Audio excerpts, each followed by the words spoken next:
Hello everyone, আসসালামু আলাইকুম। সবার ঈদ কেমন কাটলো অবশ্যই কমেন্ট করে জানাবেন। আমার জামাই এখানে দেখালো পিৎজা নাকি খুব বেশি টেস্ট হয়েছে। সত্যি বলতে এখানে পিৎজা অনেক বেশি টেস্ট। আমরাও চলে আসলাম আজকে পিৎজা বাইট পিৎজা খাওয়ার জন্য। লাইভ পিৎজা খাবো ভাবতে অবাক লাগছে, তাই না? কুষ্টিয়াতে এই প্রথম তারাই লাইভ পিৎজা বানায় খাওয়াচ্ছে। আমরা 4 জন ছিলাম, সেই জন্য নিয়েছি 12 ইঞ্চি পিৎজা।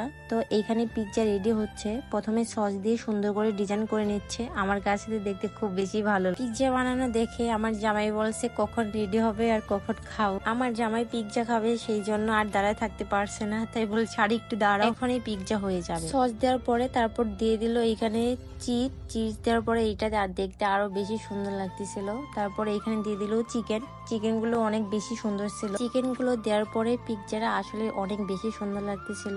এরপর কি একটা দিল আমার মনে নাই, ভাই আমাকে বলছিল বাট আমি ভুলে গেছি। তারপরে আরেকটা জিনিস হলো, এইটা হলো ব্ল্যাক কালার, এটার নামও বলেছিল, এটাও ভুলে গেছি বাট মনে নাই, এখন মনে করতে পারছি না। তাও তোমাদের দেখাচ্ছে। এটা আরেকটা মশলা দিয়ে দিল। এখন আমাদের পিৎজা ফাইনাল লুক মানে হয়ে গেছে, একদম রেডি। তো আমাদের পিৎজাটা রেস্টে উপরে রেখে দিল, কারণ অনেক বেশি অর্ডার ছিল এই জন্য। এবার আমাদের পিৎজা রেডি করার জন্য ভিতরে দিয়ে দিল।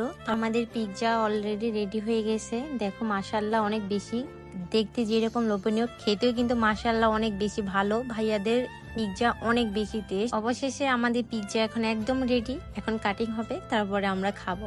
পিৎজা বাইটের পিৎজা সত্যি বলতে অনেক বেশি ভালো, এতটা দুর্দারুণ যে না খেলে আপনারা বুঝতে পারবেন না। যদি পিৎজা খেতে হয় তাহলে চলে যাবেন পিৎজা বাইটে। এটা হচ্ছে কাব্বু ভাইয়ের দোকানের সামনে একদম। তোমরা পিৎজা খেতে চাইলে অবশ্যই পিৎজা বাইটে চলে যাবা। তারপরে আমাদের পিৎজা রেডি, এখন আমার জামাই খাবে, তারপরে রিভিউ দেবে। আমার জামাই রিভিউ দিয়েছে যেন হ্যাঁ মাশাআল্লাহ অনেক বেশি ভালো। তো তোমরাও খেতে চাইলে চলে যাবা। আজকের মতো এই পর্যন্ত, আল্লাহ হাফেজ, বাই বাই।